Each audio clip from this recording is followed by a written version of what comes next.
You're not going to get away from that. You're not going to get away from that because you're secondary market. Some people are going to interpret your store as exactly that. It's a secondary market, so I'm going to come in and wheel and deal. I never tried to get away from that. That's never my goal because I understand the realization and limitations of the idea that's a secondary market. I actually thrive in it and I like it. I wouldn't change that. You got to understand something. I don't separate a buyer from another buyer. If somebody comes in and spends heavy and somebody comes in and can't and spends whatever they want, I don't care. So, there's a lot of people who come in and don't want to spend and they could. There's a ton of people who come in and spend 50 bucks. They could spend 20 grand if they wanted to, but they choose not to. I don't have a separation at all. Everyone's treated the same. I couldn't care less how much you could spend. It's irrelevant to me. But there's also the constant that says if you're not willing to spend this set amount to get a great item, you're not getting the great item unless you find it at a festival or flea market and somebody sold it to you inexpensively. I mean, it's the reality of that situation. But there's not any kind of a structure that I say, well, they're not good spenders, so I'm not going to deal with that. That doesn't make any sense. I don't care. Why would I care about that?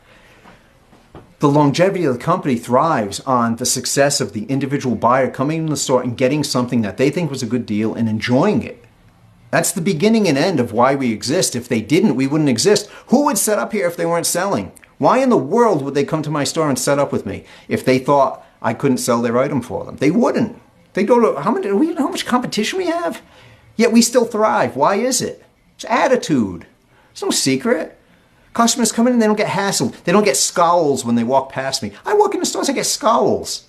Maybe they know me and don't like me. That's cool. I couldn't care. But the point is, you get the scowl. I'm like, what is it? And I'll go out of state. There's no way they know me. Deep out of state.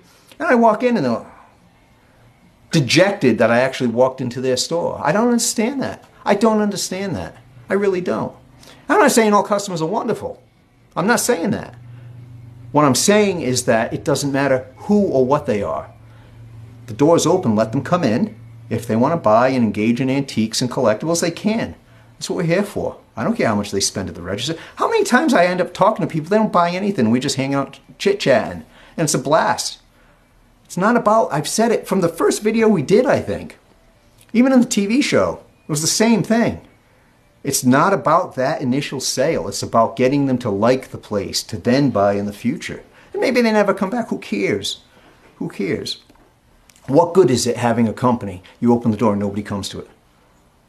That means the culture in your area doesn't want to deal with you, doesn't want to buy the items, and the sellers don't want to sell the items through you. You're not going to last. It's not happening.